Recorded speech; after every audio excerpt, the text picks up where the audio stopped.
What is going on, everybody? You know who it is here, and it is time for my top 10 albums of 2025. Now, 2025, as I always say with most years, at the end of the year, there's been a lot of amazing releases.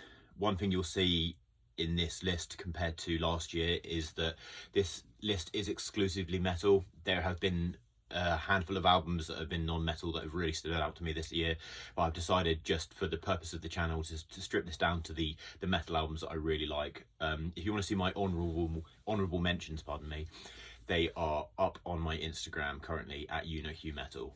Okay guys, so number 10, I've gone with Coroner with Dissonance Theory.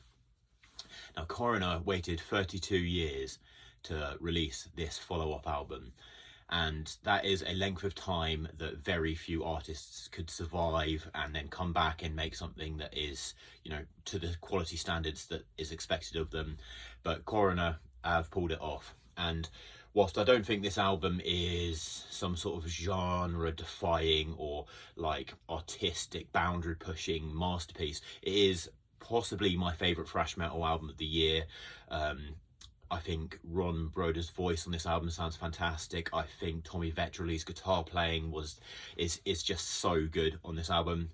My biggest gripe prior to its release was actually the production with some of the singles, but as I've listened to it a lot, I've really learned to appreciate the modern sheen that they put onto it, because they put this modern sheen without making the music sterile, and it just sounds heavy, it sounds really well produced, it sounds expensive, it sounds classy, and I'm really glad we finally got another Coroner album, and a good Coroner album at that.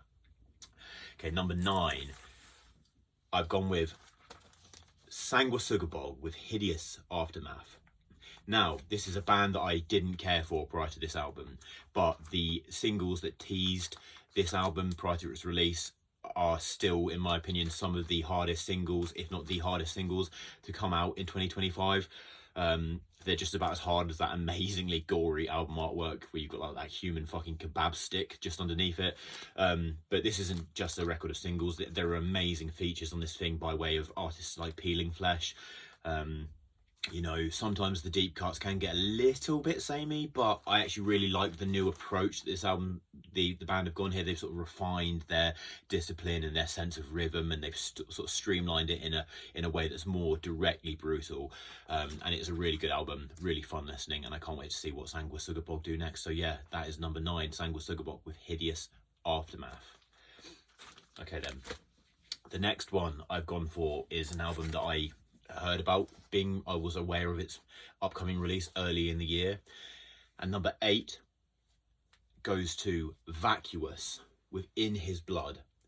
Now, Vacuous are a London-based band, and this is their debut album.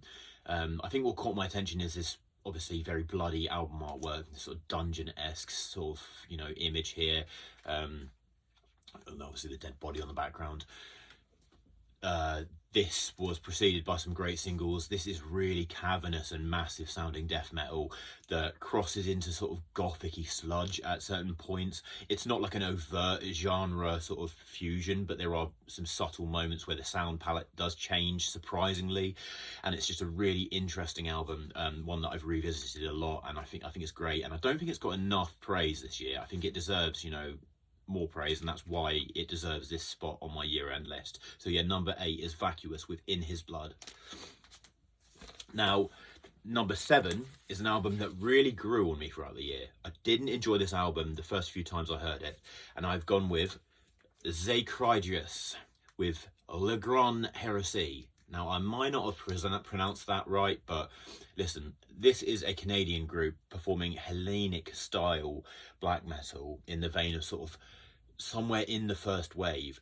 Now, okay, yes, this has grown on me, and the songwriting is amazing.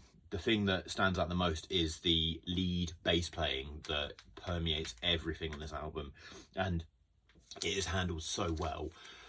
I love the sort of first wave approach. That's not something I see enough amazing albums sort of tackling nowadays, but it created for a really unique listening experience, and one that it commands repeat listening in order to truly appreciate it. And the band are just pulling from such a breadth of the history of black metal here, and Black and Death, So yeah, it is one of the best albums of the year. It's fantastic. The album art looks amazing, band logo's amazing, songs are amazing. Just check this out. This is Zidius with Le Grand Heresy, and that was my number 7th choice.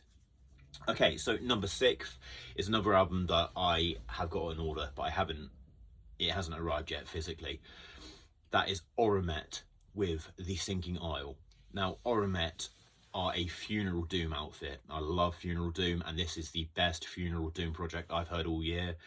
The amazing thing about this is, yes, it takes from some of the blatant modern Funeral Doom staples of a band like Bellwitch, but they infuse this sort of darkness to it, but all the while throughout these 20-minute songs, or the 20-minute song that opens it, followed by the 2 10-minute songs, there's a sense of hope that is very distinct to the album. I mean, the amazing album artwork entails what the album's about, you know, that you've got this geological catastrophe going on, but there's the sun peering through, and there's just this sense of hope, and it's just a really, really amazing, powerful, emotive experience.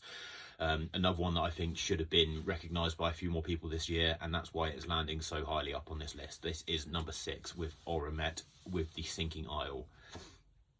Now, number 5 is an album that made a big stir with me when it was initially released, and I think the only reason why it didn't fall higher up on this list is because as I've, you know, re-listened to it, I feel like as amazing of an achievement as it is, as far as the music and its style goes, it's not as distinct as I think this band can, you know, go on to achieve. And I'm talking about Petristic with Petristic.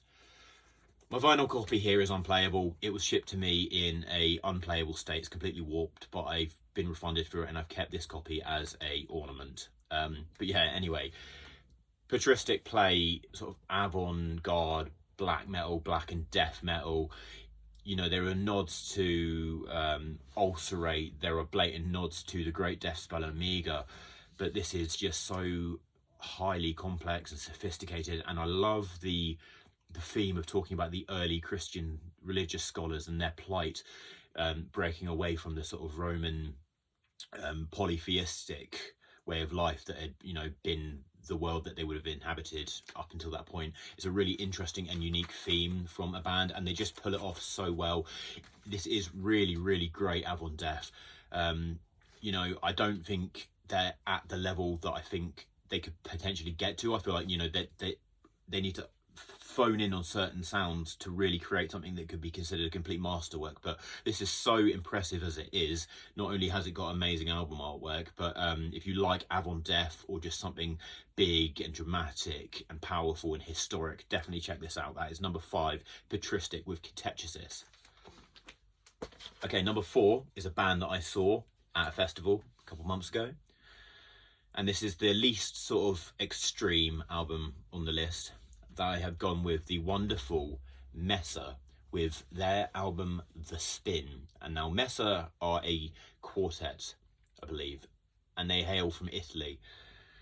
This is another one that grew on me throughout the year. I think it kind of just passed me by earlier in the year, but I listened to it more and more, and there is just some amazing music on here. They fuse sort of rocky psychedelic doom metal with bluesier and sort of more soulful elements, and create some really smoky and late night sort of textures and songs. And I think whilst all of the instruments and performances on this album are great, there's a blatant dichotomy between her fantastic voice and the lead guitar player, who is an absolute prodigy. And those two elements of Messa's sound are showcased front and center on this album, and the dichotomy between it is amazing. I love the poetic nature of the songs and the lyrics, and the videos are so cool as well. I have to shout out the song At Races, because that is possibly my favorite song of the whole year. There have been days where I've been at work and I've just had that chorus going on and on and on in my head. I absolutely love this album. Love the song Immolation, love the song The Dress. The whole thing is just great front to back. So yeah, definitely check that out if you haven't already. That is Messa with The Spin. Okay guys, now we're getting into the top 3. Unfortunately, I don't own the next one yet, but I'm going to get it. This is Ancient Death, number 3, with Ego Dissolution. I believe this is the debut album from this band. This is just a really classy, really well thought out, really well performed death metal album. This is just so good. Ancient Death have taken the themes of like a dark, trippy, out-of-body experience, and they've infused it into this kind of proggy, Eastern-tinged death metal with amazing growled vocal performances, wonderful, clean, feminine vocals as well. I've already mentioned the Eastern-tinged guitars because the guitar playing on here is just so good. Everything from the tones to the performances, the soloing, the writing. This is just a really, really solid album. And the more I listen to it, the more I fall in love with it. It was, you know, this is where the list becomes quite hard for me to place the albums, and has been hard. And these albums are sort of marginally better than each other at this point. But yeah, definitely check out Ancient Death with Ego Dissolution if you haven't already. It is one of the best death metal albums in years. Okay, number 2 is an album that came out not so long ago, and shortly after it was released, and I was listening to it all the time. It actually sat on the number 1 spot, but I found that as amazing as it is, it just didn't quite have the staying power of the number 1 spot album. But anyway, I'm going to stop rambling about that. This is Void Ceremony with Abdetum. Now, Void Ceremony here have completely outshone all of their material that they've released up until this point.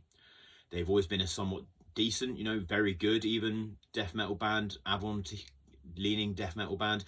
But here they've gone full jazz fusion. And I don't just mean like areas where they're playing sort of, you know, complex chords that could fit into a jazz context. No, this is electronic jazz fusion with murky death metal, with just riff after riff after riff after riff. It's very rare on this album that a single riff idea will repeat for more than a couple of repetitions at a time.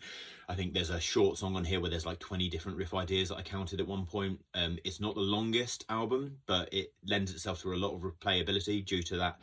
You know, you can play it over and over again because it's not so cumbersome in its length. But it is just absolutely amazing. The more you listen to it, the more you realise there is to discover, and the band can change on a dime before you've even realised how different the transition to, you know, musical idea to musical idea gets. And that is a level of jazz fusion that I've not seen in metal for quite some time, and that's why it was nearly my top album of the year, and I absolutely adore this. That is Void Ceremony with Abdetum. Okay then, number 1 album of the year. I've gone with Pissgrave, Malignant Worthlessness.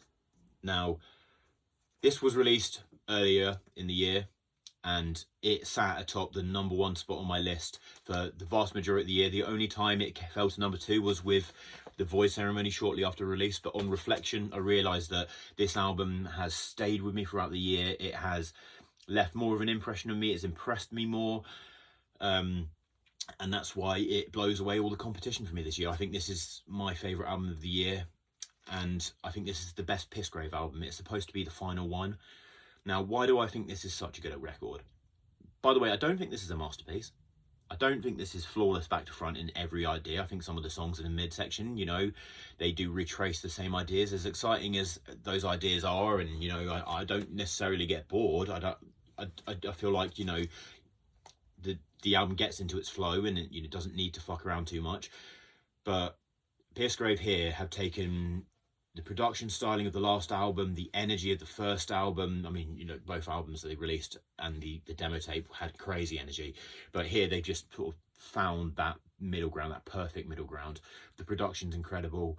And what I think makes Pissgrave one of the most extreme and boundary-pushing bands of the last decade, at least, maybe 15 years, is their complete disdain for melodic inclinations. And what I mean by that is, if you hear a Pissgrave riff, before they've played whatever note they're going to play, your mind might be thinking, okay, subconsciously it's going to go to this level, but they always subvert the expectations you're making, and that's what prevents them from sounding like other bands. And it prevents them from having too much melodicism, so that it keeps the music sounding so fucking nasty. No band sounds like Pissgrave, okay? Yes, the artwork is absolutely fucking shocking, as has been the case for them. If you look up the full image that Profound Law put out on release day. It is disgusting, but this is just an incredible album. It is so heavy, it makes you feel like you're a rotting corpse just being eaten by parasites. That final song where all the instrumentation converges on that one drone, that is like what I imagine succumbing to a death that's worse than words would feel like. I love the vocal modulation effects that have been added onto this. I love the guitar riffs. I love how some of it can even be quite catchy in the least blatant sense. This is just an achievement. This is an absolutely amazing album, and if this is the final Pissgrave album, then they've released a classic. So yeah, that is my number one choice for 2025, guys. Album of the year, Pissgrave with Malignant Worthlessness. If you've watched all this video, then you're a legend. And as always, guys, stay brutal. Stay tuned for more videos. You know who it is.